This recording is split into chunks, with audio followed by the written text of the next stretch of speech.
Moi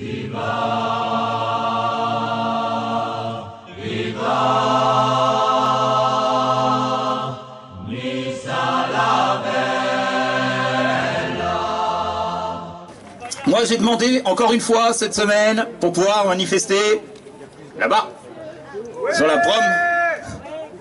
Alors on m'a dit, ah ben non, il y a l'arrivée du Paris-Nice.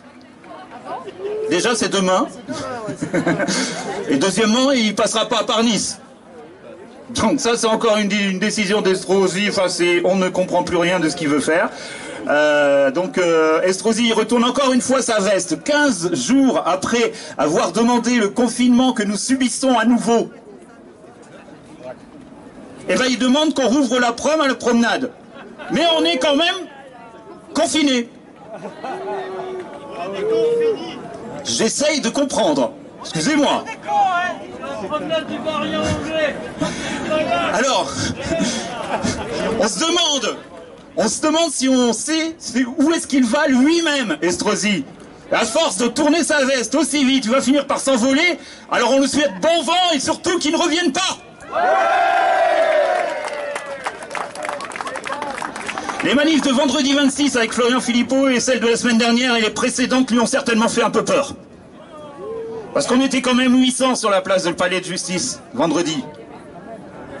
Le pouvoir ne peut plus confiner en paix, c'est grâce à vous, nous leur faisons peur, alors applaudissez-vous!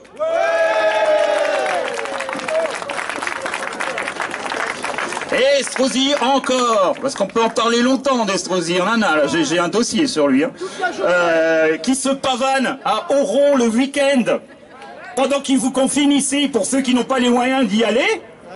Franchement, qui en plus de ça essaye d'aller au restaurant à Monaco et qui se fait revoyer parce qu'il n'est pas monégasque, tout maire qu'il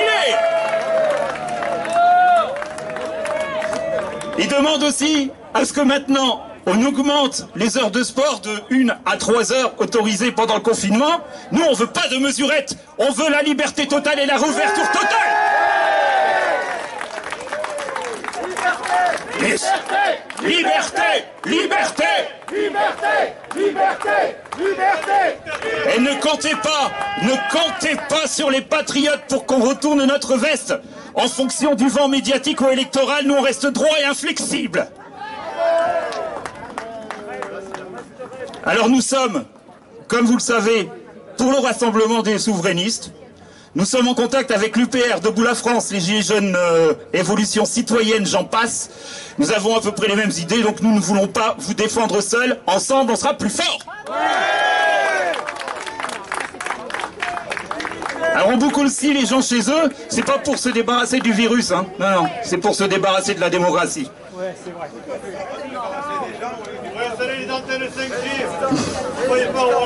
Gabriel Attal, allez, on est parti sur les autres maintenant. J'aurai peut-être encore un petit mot pour Estrosi tout à l'heure, on verra.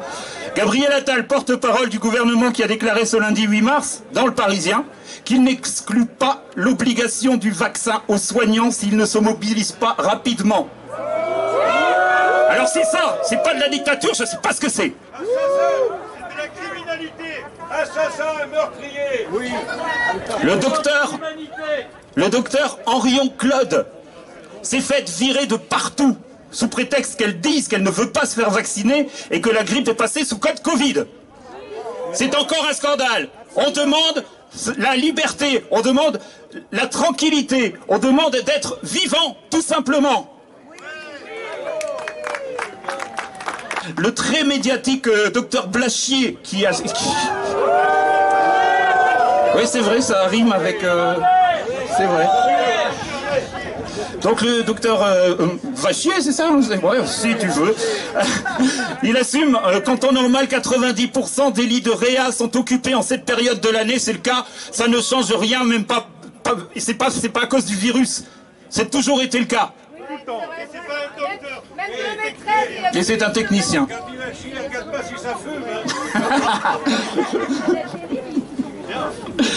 Le docteur Perromade, alors là c'est quand même le truc le plus impressionnant qui vient de nous être... c'est tout frais, ça date d'avant-hier. le docteur Perromade, chef de service de l'hôpital Péchin, qui annonce que l'augmentation de la saturation des lits serait due au fait que certains enverraient assez facilement leurs patients en réa dans le but de saturer volontairement les services de réanimation et de confiner plus facilement. On n'en veut pas. Liberté, liberté, liberté, liberté, liberté. On nous dit aussi que la vaccination va sauver le peuple. Nous, on voudrait juste qu'elle ne soit pas obligatoire. Qui veut se vacciner, il n'y a pas de problème, les gens peuvent aller se vacciner, mais qu'elle ne soit pas obligatoire, car non maîtrisée. Nous vivons depuis plusieurs millions d'années avec des virus du même type, comme ce type H1N1 ou Covid-19, ils en font partie de l'humanité et on s'en est toujours sorti. Et sans vaccin surtout. Alors on ne se rassemble pas pour rien, vous savez. Le Conseil d'État qui a suspendu l'interdiction de sortie des résidents EHPAD sans vaccin. Ils l'ont suspendu, mais ça c'est grâce à tous les mouvements qu'il y a actuellement en France. Et donc c'est grâce à vous. La liberté d'aller et de venir est en cause depuis l'état d'urgence, il ne cesse de nous le prolonger. Et on en a marre. Ils sont en train de rendre le vaccin donc obligatoire pour les soignants, tout en continuant à fermer des lits, hein, ça continue, il n'y a pas de problème. Le pass sanitaire est en marche, notre liberté est définitivement conditionnée à l'injection d'un produit qu'on ne connaît pas. Ouais, oui, c'est la vérité. Pour les personnes ou peu.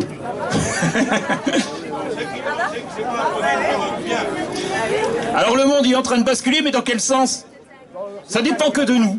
La résistance devient un devoir. Le bonheur, la liberté a besoin de courage et vous êtes courageux. Bravo à vous, applaudissez-vous.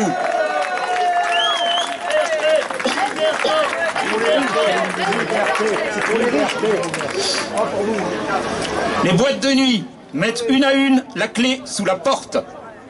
L'industrie de la fête est en train de crever pour une pandémie à mettre entre guillemets Ah. J'ai eu une sotte. Je sais pas si c'est passé, c'est pas grave. Donc, ouais, j'ai dû mettre un truc qu'il fallait pas. Donc, l'industrie de la fête est en train de mourir pour une pandémie à mettre entre guillemets. On se fout de nous en fermant le pays. Le taux de reproduction du virus dans une salle de spectacle est 2 fois moins que dans un supermarché, 3 fois moins que dans le métro, 6 fois moins que dans une école. Ils nous culpabilisent de sortir. Ok. Il y a eu l'an dernier des rassemblements qui ont fait du bruit, la fête de la musique 2020, les manifs Black Lives Matters, et la rave party par exemple à Lyon. Il n'y a pas eu de cluster, il n'y a rien eu, rien ne s'est passé. Et le carnaval en Martinique aussi, pas de rebond. Et même, c'est un des taux les plus bas de France. Parce que la Martinique, c'est la France aussi. On voudrait mettre ce samedi, moi je voulais, aujourd'hui, je voulais mettre de la musique et vous faire danser. Comme ça s'est passé à Paris avec une manifestation de Florian Philippot. J'avais aimé la préfecture. Nous a interdit de mettre de la musique sonorisée. Ah oui, je vous assure, c'est vrai. Et comme je vous dis, la dictature est en marche. Nous, on veut la liberté. Encore une fois, ce mot-là, c'est notre signe de ralliement. Liberté!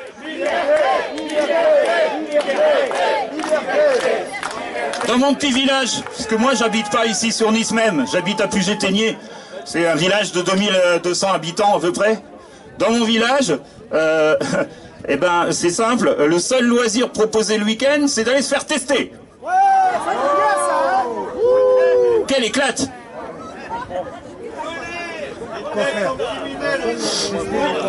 En plus de ça, les tests qui sont, on va dire, jamais très fiables, on va dire ça comme ça. Aux USA, certains États obligent le masque. Et il y en a d'autres qui sont juste à côté, qui ne l'obligent pas du tout, tout est ouvert. Et bien ils ont exactement les mêmes courbes les uns comme les autres. Mais oui, ça ne change rien tout ça. Il n'y a pas de contamination en extérieur. On veut nous empêcher de manifester, de faire la fête. Aux États-Unis, le Texas et le Mississippi ont abandonné le masque et tout rouvert. Et les Russes, quant à eux, ont préféré reprendre la virus que le virus. Oui, j'étais inspiré. Ça m'arrive. Alors sommes-nous prêts à nous battre? Nous sommes-nous réfractaires? Oui. Quand il y en a marre, il y a Malabar. Quand c'est trop, il y a Philippot. Et je vais terminer avec les mêmes mots que la semaine dernière, mot pour ceux qui n'étaient pas là, parce que c'est important. La seule chose que nous avons à craindre, ce sont les décisions de ce pantin, des pantins de l'Union européenne, et pantin premier s'appelle Emmanuel Macron. Le plus gros scandale de ce siècle aura été d'arriver à faire croire à une population qu'elle peut être malade sans symptômes. Démission Macron! Et un crime contre l'humanité. Faites attention, les flics sont pas loin. Sarkozy va finir en prison. On l'espère bien que son compagnon de cellule s'appellera Emmanuel. Je l'avais déjà dit la semaine dernière, mais elle est tellement bonne celle-là. Un gouvernement qui vous prend vos libertés ne vous les rendra jamais. Encore un tour de vis pour le Pas-de-Calais le week-end dernier. Nous sommes des rebelles, nous sommes des patriotes, nous sommes et voulons rester libres. Liberté, Liberté!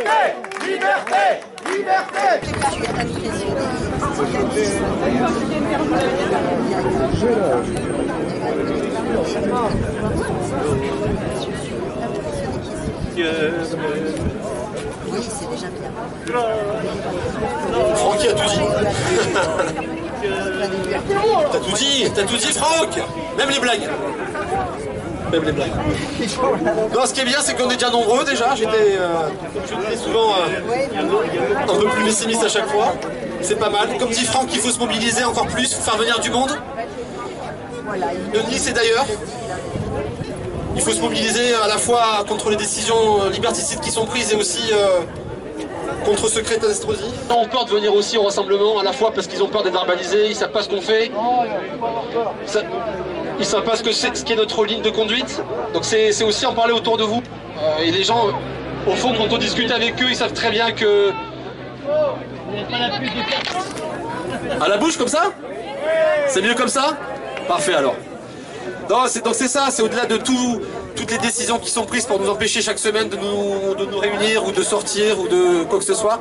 C'est de bien expliquer ce qu'on fait, qui on est. Les gens, quand ils viennent ici, ils veulent revenir, ils voient que on a, sous le couvert de ce qui se passe ici, des positions plutôt claires.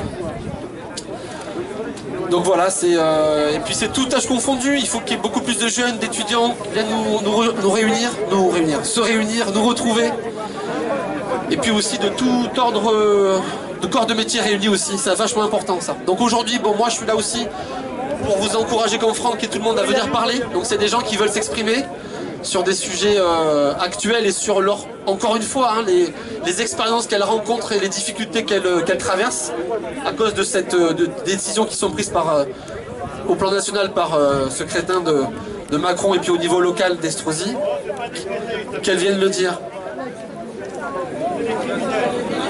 Oui, on peut dire ça. Donc c'est important que chacun puisse venir s'exprimer. Et c'est vrai qu'on répète la même chose, mais si on parle de ses expériences au quotidien, ça réconforte aussi le plus grand nombre. Et ça, c'est vachement important. Voilà. Donc si quelqu'un veut venir prendre la parole, c'est avec plaisir. Merci. Vive la France. Bonjour, donc je me présente, je suis Luc Marin. J'étais un petit commerçant à Nice et Christian Estrosi et sa clique de voleurs, ils m'ont détruit mon outil de travail et volé mon fonds de commerce. Sous le prétexte d'une loi, Sapin 2, ordonnance de la loi Sapin 2, mise en concurrence sur appel d'offres. Donc sur appel d'offres aujourd'hui, le français et le patrimoine des Français est à vendre au plus offrant. Et au plus offrant, pas niçois, pas français, c'est n'importe qui. En général, c'est les amis, les proches, vous voyez. Donc, aujourd'hui, mon camion de pizza que j'ai créé et inventé il y a 35 ans, je l'ai exploité pendant 35 ans. J'ai 4 enfants à charge, j'ai des dettes, et du jour au lendemain, on me vole mon fonds de commerce, on m'éjecte, et je me retrouve sans droit au chômage. Voilà. Voilà la France des mondialistes. Ça, c'est la France des mondialistes. On vole le patrimoine public et privé des Français. L'affaire Covid, c'est l'escroquerie du siècle. Et une escroquerie planétaire. Il faut savoir comment ça marche. C'est très simple. Nous avons affaire à des banquiers supranationaux, des banksters criminels. C'est toujours les mêmes. En 40, ils faisaient des guerres avec des armes. En 2010, en 1930, ils faisaient des guerres financières. Et maintenant, ils font des guerres sanitaires. C'est des gens qui nous font la guerre. Et il y a plein de morts, il y a plein de souffrances, il y a plein de blessés. On est en guerre, comme le Franck Macron nous l'a dit, on est en guerre. Voilà. Donc, comment se passe la guerre? Ces gens-là ont acheté tous les médias de masse, dit les médias mainstream, MSM. Et ces médias ne sont plus des journalistes, ils sont des agents de propagande. Tout le monde met des masques qui sont scientifiquement prouvés, inutiles, qui ne protègent pas du Covid, qui sont scientifiquement prouvés, qui sont là pour vous porter du mal, qui vous porter du tort, pour faire une atteinte à votre intégrité physique. Je vous explique, je ne suis pas un médecin. Je suis un simple pizzaiolo. Hein. Mais j'ai appris beaucoup de choses. Parce que depuis qu'on m'a volé mon boulot, j'ai du temps. Alors je m'instruis. Donc, sans être un toubib, il faut savoir que les masques, quand vous mettez un masque devant le nez et devant la bouche, le masque vous enlève 20% de votre oxygène. Bon. En plus, le masque vous empoisonne parce que vous re-respirez votre gaz carbonique. Voilà. Donc il existe un appareil très simple qui coûte entre 15 et 20 euros. Ça s'appelle un oxymètre. Vous le mettez au bout du doigt. Moi j'avais une fille qui était asthmatique. Je l'amenais à l'hôpital. Et la première chose qu'il faisait, il y mettait l'oxymètre. Et dès que vous descendez à 95%, en dessous de 95% de taux d'oxygène dans le sang, vous êtes considéré comme en urgence respiratoire et on vous met sous assistance avec des masques à oxygène. Or, tous vos enfants que vous acceptez d'emmener à l'école avec des masques, testez-les le matin avec ces oxymètres. Avant d'aller à l'école, ils auront plus de 95%, entre 95 et 100%. Retestez-les à la sortie, après 4, 5, 10 heures de confinement avec leur masque criminel. Eh bien, ils seront en dessous de 95. Entre 95 et 85. Ils sont en urgence respiratoire.